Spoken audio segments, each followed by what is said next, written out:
paranormal experiences don't really work to a timescale, and therefore we invite you to listen to a dark minisode.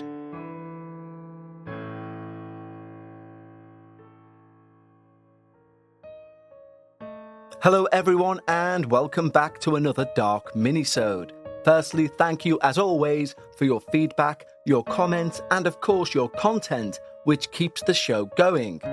That said, if you have your own paranormal experience that you wish to share, either on a dark minisode, for one of our Dark Bites Patreon episodes, or if long enough, for a full episode of The Dark Paranormal, email me at contact@thedarkparanormal.com. As I've mentioned before, of course, we have all of our episodes plotted out for season 19, but as ever, if the right episode comes in, I have the flexibility to change things around if I think it's one of those sort of experiences people need to hear because, well, in truth, I'm excited about it. So, if you think you might have one of those, it's still not too late to feature as part of season 19. And don't forget, if you sign up to our Patreon, you will get everything on this main feed, both ad-free and before everyone else. And of course, you'll have the chance to listen to our entire back catalogue of Dark Bites episodes, which, as we speak, is coming in at over 100 hours worth of Patreon-only material. And on top of that, you get a new Dark Bites episode each and every Sunday of the year, 52 weeks of the year, irrelevant of breaks in seasons. Just head over to patreon.com/The Dark Paranormal. But of course, right now, we're all here to listen to this week's Dark Minisode. And this one came with an ominous title, so I am looking forward to this as much as you are. Because this is sent in from Jen, with the title, The Demon Within. Hi, my name is Jen. And as for everyone else, I will be keeping them anonymous for privacy. I live in Alberta, Canada, and I've been listening to your podcast for over a year now. I'm all caught up on the Dark Paranormal, and I'm also a Patreon as of this January, and I'm trying to catch up on Dark Bites. I love your show, and I listen to it daily. And I even got other family members into your show as well. I should caution a possible trigger warning involving domestic violence, car accidents, and a parent dying. I would like to start off by telling a little bit about myself first. I've always felt different, and I've always had like a sixth sense, a sensitive, if you will. I get bad feelings when something bad is going to happen. I would get these visions of terrible accidents, only to find out years later it happened. The exact same way as it happened in my vision. So I know there is something different about me. I can also sense spirits, so to say, and I can sometimes see them in my head, like I'm looking at a picture, but I don't know who they are. I've always trusted my instincts. When I was 11 or 12, I was in bed trying to fall asleep, when all of a sudden, I felt this darkness wash over me. The room got darker. Lights from the hallway faded.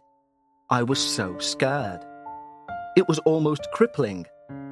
I was in tears and I just knew it was Lucifer. As in, yes, the devil. I was laying in bed, terrified, and I started to feel this warmth.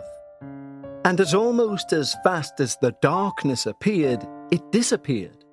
There was this calmness. So much so, I felt safe. There was almost this brightness in my room, and I saw the image of God and Jesus form in my head. And they both told me I was now safe, and everything would be okay. I can't explain it, but I felt so safe. Fast forward 3 or 4 years, and I'm 16. My best friend, I was living with at the time, and I were into collages. And we used old magazines as materials. I remembered at my mum's house I had a huge stack of magazines just sitting there. And and called my mum to make sure it was okay. She said yeah, but to hurry because she was heading to bed soon. So I was getting ready to head over there and had a sudden urge to bring her Mother's Day card that was late. My friend and I arrived at my mum's house and I went upstairs whilst my friend waited in the car. I got upstairs and saw my mum had company. These people she called friends always gave me a bad feeling. So I gave my mum her card and grabbed my magazines. I had to take a few trips down as there were a lot of magazines. On my last load, I felt a wave of fear wash over me, and a voice in my head yelled, "Don't go." But I shook that off because I did not like the company my mother kept. I felt they were just using her. I hugged my mother tightly and I said, "I love you, I'll call you tomorrow." And with that same fear tearing up inside of me, I said goodbye to my mother and walked out the door. That was the last time I saw my mother alive. I found out the next afternoon at work that my mother had died in a horrific car accident. My whole life turned upside down. She was everything to me. Fast forward to when I was 27 years old. My partner and I had been together for 17 years now, going on 18 years that year. We had plenty of ups and downs, and we've both done things we regret, but we love each other very much. I was working at a rec centre at the time. I had worked there before, but had to leave due to maternity leave. I came back and there were a few new employees. My partner's little brother being one of them. I became fast friends with my partner's little brother, and before I knew it, he got his brother, my now partner, a job there as well.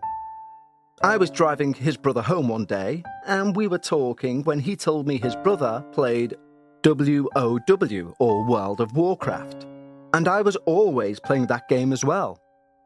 I asked what server and what his name was, so I made a character on that server and started chatting with him. I was married at the time, but my husband was very controlling and very abusive. I hate to say it, but I was always looking for a way out. I'm not saying that I started liking my partner just to try and find a way out. I liked him because he was different, and I felt calm and happy around him. So, needless to say, we got together. Fast forward 2 years, and we're moving into our own apartment. So excited to finally be on our own. We'd been living with his parents for a while now, and we just needed to experience life as our own little family. We now have a child. He's 2 years old at this point, and we're settled into our home and starting to make it our own. When we moved into the apartment, I felt a presence. We had a guest, and with tuition and my sensitive abilities, I learned his name was Henry. He was an old man, and I think he stayed in the attic. I use quotations because we lived in an apartment complex. There were several different occurrences that happened in that apartment. A picture flew off the wall and landed on the other side of the room, and it was a big picture. 11 by 18, I believe. And there was one time I was in the hallway and I heard something in my room. So I went to check things out and didn't see anything. Then I decided to check in my walk-in closet to just make sure, and nothing. But as I went to leave the room, something caught my attention in the corner of my eye. So I looked up and noticed the door to the attic was pushed up and even open a little. The thing is, it was just me and my son in the house. He wasn't even 2 at the time. And it was up on the ceiling. So no one could just reach it. And there was nothing in the closet to stand on. Also, when we first moved in, I'd grabbed a chair and tried to move that door, and it wouldn't budge. So I asked my partner when he got home, and he tried. and he also couldn't move it. He looked just as freaked out as me when I showed him, when he came home from work. Another incident with my son was when my brother was visiting from Ontario. My partner, brother and I were sitting in the living room chilling. My son was in his room watching a movie, when all of a sudden, my son comes running into the living room crying, "The man! The man!" He ran to me and hugged me. I asked, "What man?" The man at the end of the hall," he cried. I got up and walked with him to the start of the hallway, and I saw Henry standing there, smiling. He told me he was sorry and didn't mean to scare him. I hugged my son and told him he was safe. The man wasn't going to hurt him, and he never mentioned the man again. My brother was so freaked out, but he believes me now that I can sense spirits. But Henry is not the reason for my story. He's just an example of one of the many experiences I've had before the actual incident I'm about to tell you. Let's have a quick break to ask you a personal question. Are you feeling overwhelmed by hormonal changes? If you're a woman, you're definitely not alone. There are more than 1,000 hormone disruptors living rent-free in our environment right now. Our food, our water, the air we breathe, the clothes we wear, our skincare. You would not believe the amount of things that can mess with our hormones. Even nature likes to put us through hormonal changes, premenopause, menopause, and while it's a natural process, it doesn't mean you're meant to suffer through it. And the good news is you don't have to suffer through it anymore because we now have Hormone Harmony, a formula made with only herbal ingredients that are shown to reduce hormonal symptoms in women of all ages. Happy Mammoth, the company that created Hormone Harmony, is dedicated to making women's lives easier. And that means using only science-backed ingredients that have been proven to work for women. They make no compromise when it comes to quality, and it shows. Hormone Harmony is not just a hormone-supporting supplement, it's become a phenomenon. Women cannot stop talking about it on social media. A bottle of Hormone Harmony sells every 24 seconds. And the biggest benefit? Feeling like myself again. That's what women mention over and over in their over 30,000 plus reviews for Hormone Harmony. For a limited time, you can get 15% off your entire first order at happymammoth.com. Just use the code DARKParanormal at checkout. That's happymammoth.com and use the code DARKParanormal for 15% off today. Like I said before, my partner and I have had many ups and downs, but we truly do love each other. I found out my partner used to black out sometimes as a child and teenager, especially when he would get angry. Again, I can't say this enough, we really love each other. But at that time in our relationship, it was really hard. We were always fighting and arguing. We both worked at the same company, but different areas of the job. He worked out in the yard and I was inside as a cashier. We were having an argument one day in the living room, and he spread out on the couch whilst watching TV. I was at my desk playing on my computer, and I was talking to him and he was just staring at the TV. To me, this just seemed like he was ignoring me. So I went up to him and was trying to talk to him again. But he just kept looking away from me all the time with a raging mad expression on his face. I started to get this bad feeling, and I touched his face so he would look at me. And he did. He looked right at me, with pure hatred in his eyes. I knew instantly this was not my partner. He looked away again, so I started gently shaking him and calling his name, trying to wake him up.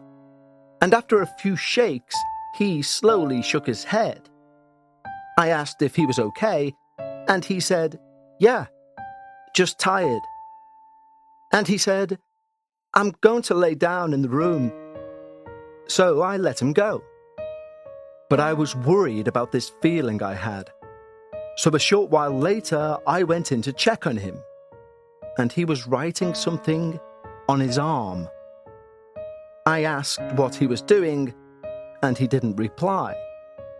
So I got closer, and I noticed he was still sleeping. I walked right up to him and looked at what he was writing on his arm. And a bolt of fear went through my body as I read, "You will kill her. No, you will kill her. No, you will kill her. No." I grabbed the pen and again started shaking him gently to wake him up. I then showed him what was on his arm and asked what happened. He was so scared and had no idea how he even got the pen. He remembered nothing. Fast forward 10 years later from that incident, and we're now living in a townhouse. Our son is now 14, and we also have our daughter with us. She's 9 years old. We also have a dog. Now that was from his little brother's litter of puppies. At this point, he's 5 years old. And a cat we rescued from the streets, who was no more than a young adult when he found us. We also had a huge black rabbit. Well, our rabbit injured himself and was very sick. He wouldn't eat or use the toilet, nothing. So I called the vet and my hubby hopped into the car and was holding him, stroking him. I was making him some food so we could try and force feed him, when he suddenly died in my partner's arms. We were all very sad and heartbroken. He was a part of our family. My partner took it especially hard. I was trying to comfort him and grieve myself. He was sat on the chair by the front door, his face in his hands, and I went up to him and put my hand on his back.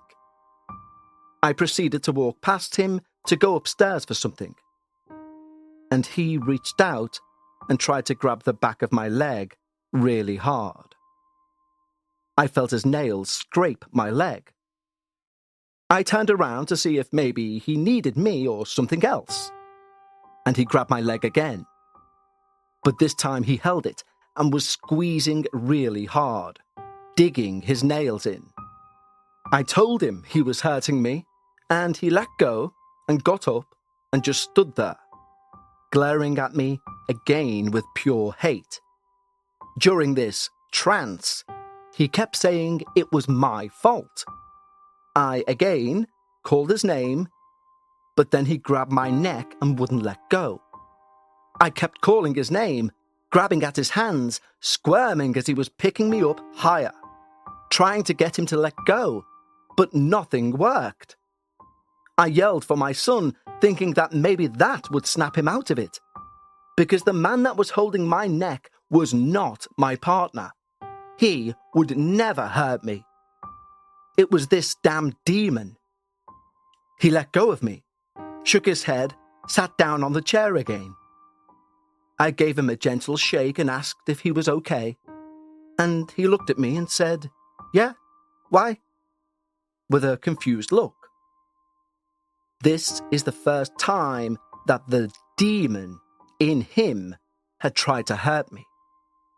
And at this point, it had never talked to me either, just glared at me.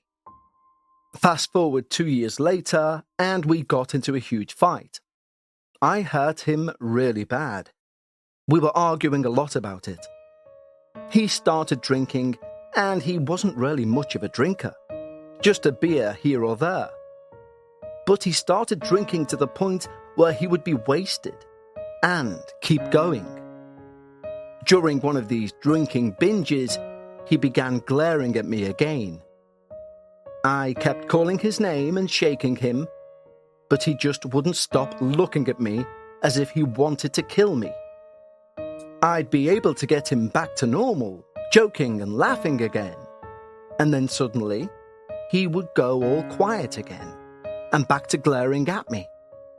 I was really starting to get worried. Then, one day, it spoke to me. That demon inside him. I knew my husband was depressed and was going through a really tough time, but I didn't know he had plans to hurt himself until this thing told me. It told me through my partner that my partner was going to sacrifice himself, saving someone he loves. I told the thing that he was mine and he couldn't have him. And he laughed at me and just kept saying, "He is ours, ours, he is ours." A little while later, whilst he was kissing me, he stopped and whispered in my ear, "He is mine," with an evil grin on his face as I pulled away to look at him. I was terrified. I didn't know what to do. I took a picture and a video of my partner whilst he was under the trance of the demon, hoping for some kind of proof to show my partner, and told him what the demon had said to me. He was terrified when he saw them, and refused to talk about it for a while.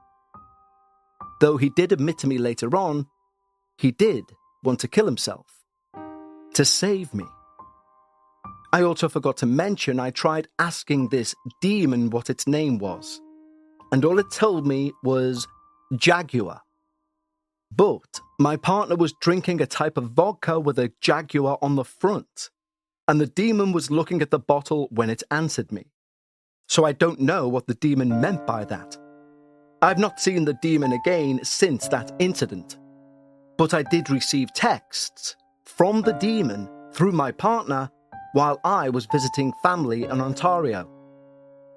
And clearly in the last message I received from this demon through my partner was 3 combinations of 666. I will attach pictures for proof just for you, Kev. I won't be able to send the picture or video due to privacy of my partner. But just a few last-minute things. My partner is not religious at all. He used to let me read the Bible with him and such, but now he wants nothing to do with it. So I can't get a priest out here to bless him or anything like that. He just would not be up for it. But it's gotten worse, though. We were listening to one of the Dark Bites episodes, and in the story, she says the Lord's Prayer. While you were reading the prayer out loud, my partner was fuming, shaking, just getting angry. He even said he felt hot inside. I know this is a demonic presence. I just don't know how to get rid of it, so we can finally be at peace.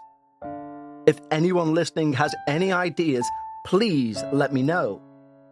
I do have other paranormal incidents I want to share. One involving a spirit that did not want to let go of my daughter. But I will save that for my next email.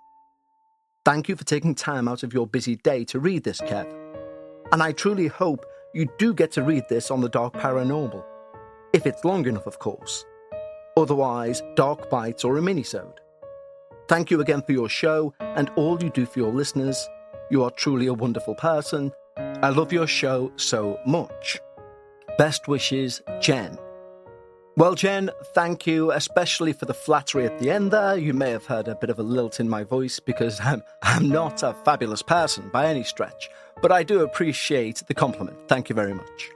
But on to the more serious matter of what you are going through right now with your partner. So, as you heard there, Jen did ask if any one of you guys out there has a suggestion or possible solution to help her family get through this, then drop me a line, contact@thedarkparanormal.com, and I'll make sure to pass it on to Jen. Because I don't have any suggestion. My one suggestion would have been to get some sort of priest or religious figure in, and that's because that's my fallback for most things, solely due to my upbringing. And I appreciate that's biased. So therefore, if anyone has any solution or idea of what Jen can do, indeed get in touch as soon as you can.